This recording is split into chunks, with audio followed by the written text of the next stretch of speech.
Hello there, I am Musty Hobbit, and there's nothing that a Hobbit loves more than another helping of Second Breakfast, so welcome back.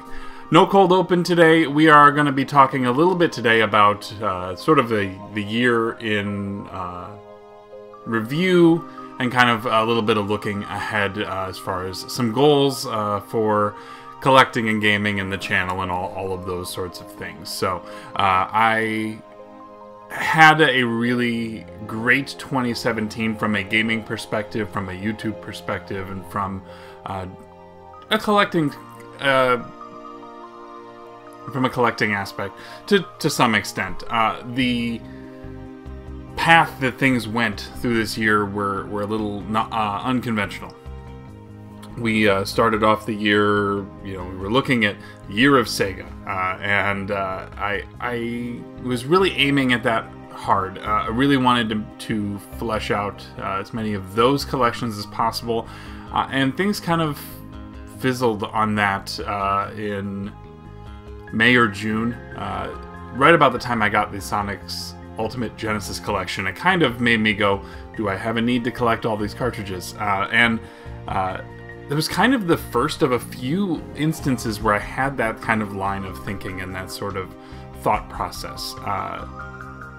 In general, the number of consoles that I added to what I have in this collection went up significantly this year.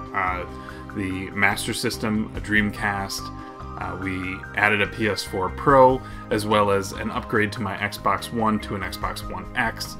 We got a Nintendo Switch. In addition, a Super Nintendo Classic.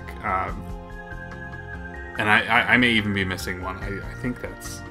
pretty sure that's all of it. Oh, 2DS. 2DS XL that I added as well. So, a lot of new systems, which meant new libraries, which meant that focusing on the sort of mainstays of my collection, the original Xbox, the NES kind of took a back seat. That's not to say that I didn't focus on those at all, because I did go very hard at the Tengen titles. I was able to finish that collection out. Most of those were accomplished at Barry. And I bring up Barry, and I really think this year I got the opportunity to do a fair amount of events. I was pretty happy with it. We had the Barry Game Exchange in August, which was just a once in a lifetime kind of experience. I really hope that we can try and replicate something like that in future years. Hopefully 2018. Let's aim for that. I went to the Midwest Gaming Classic, got to meet some fellow YouTubers there as well, and did some collecting. That was kind of the last big event where I had just kind of a wide open wish list, and I wasn't quite as focused as I seem to be now going into future conventions. I didn't get to go to Portland this year, and I came to terms with that and was okay with it. I would like to get back there, hopefully next year. So much travel that I want to try and do. It'll be really, again, something that I need to kind of balance all of this stuff out and make sure that it is fiscally responsible for me to make trips like that. Some of the other big things that we've done this year have been based around the channel itself. So this year was the year that Second Breakfast got launched as a show. This is, I believe, the 34th consecutive episode that I've been able to put out for Second Breakfast, and I've really enjoyed what the show started as and what it has sort of morphed into. Really, the whole thing got kind of birthed from the Mass Effect Andromeda. I had a two-part video about my initial experiences with that game and how I went from considering that as a day one purchase to I'm gonna return this game to Amazon, and it kind of just took off from there. And I really enjoy how things have sort of turned into. I know some of you really like the personal stuff.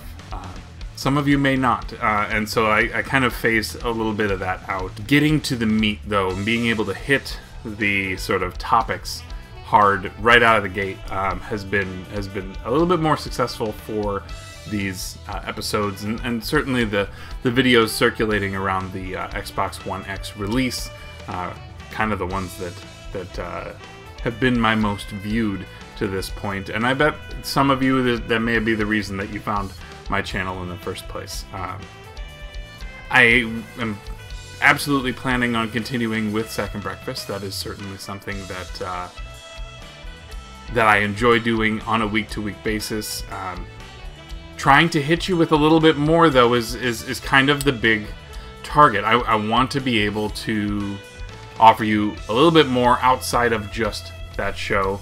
I have a couple things I'm mulling around. I'm always trying to come up with something to put out there for you guys, so that you can hear from me more than once a week if you so choose. But I want to be able to mix that up. It's almost like if I could take those top 5 videos that I was doing for a short stretch there and make those ones that I just sort of hit periodically, then those can be a little bit more special, or those might not come off as feeling as rushed as I seem to think that they are.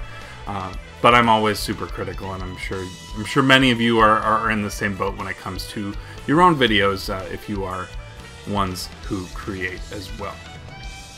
This year we also have had our hand in a number of different sort of community-driven events, and that's something that we're waiting on now. Right now, the poll for the Cartridge Club Awards for 2017 is still open. Please go and vote if you have not already. We are keeping that open through the end of the year, and possibly a few days into 2018.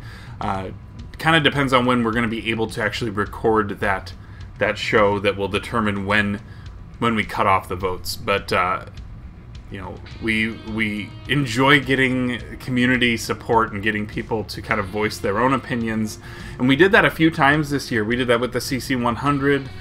We went again with the Sega Master List, which is still coming, as far as I have been told. It is, those last 2 videos are still coming, and now with this. Really, like I said, I've had a blast with this year. I'm trying to look ahead as to what else, from a gaming perspective, and one of the biggest things as far as accomplishments, I'm dancing all over the place, so please forgive me.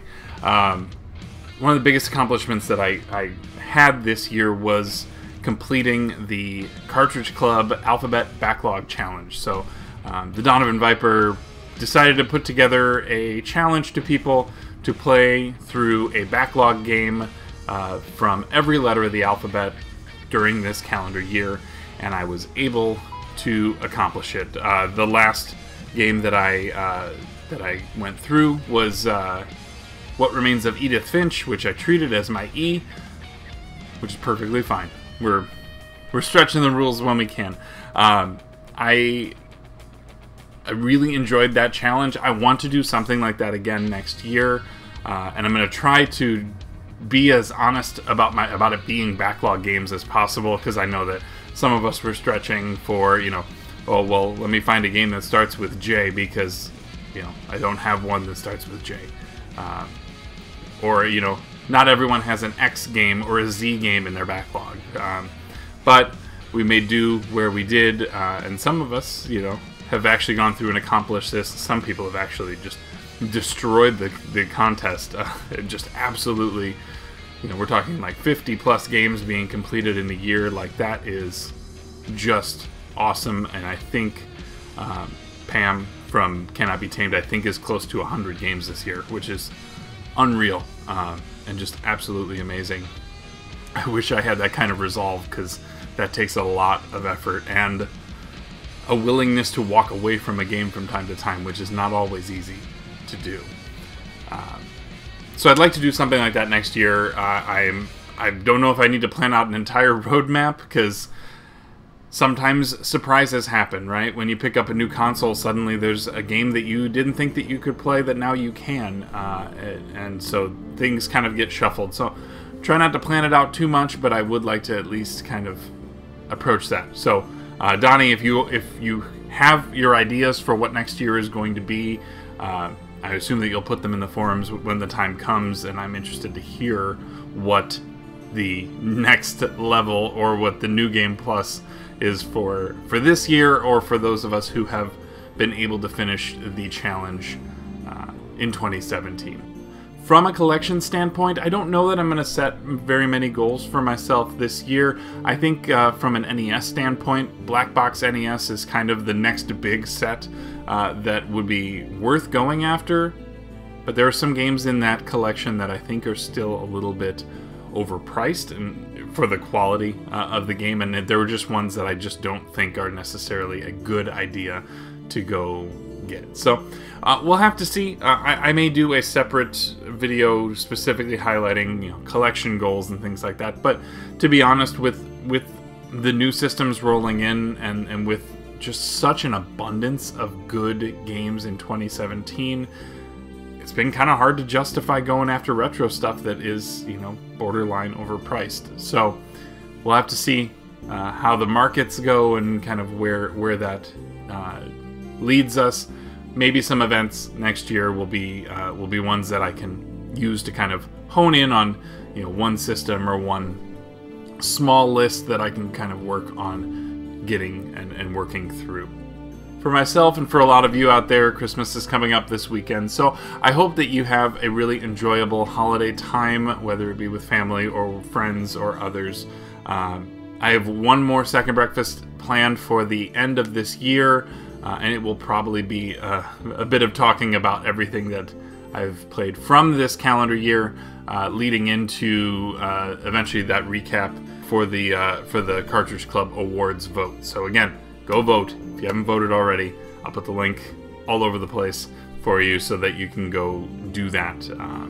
We want to get as many people's contribution as possible so we can get a realistic representation if we're going to crown, a best game of 2017 for the club, best podcast, those sorts of things. So please check that out. Please vote. Please comment and like the video if you did. And again, I hope that you have yourself a great rest of the year. I'm looking forward to a prosperous 2018. But I will leave you there. I have been Musty. Take care of yourself. Be good to each other. Bye.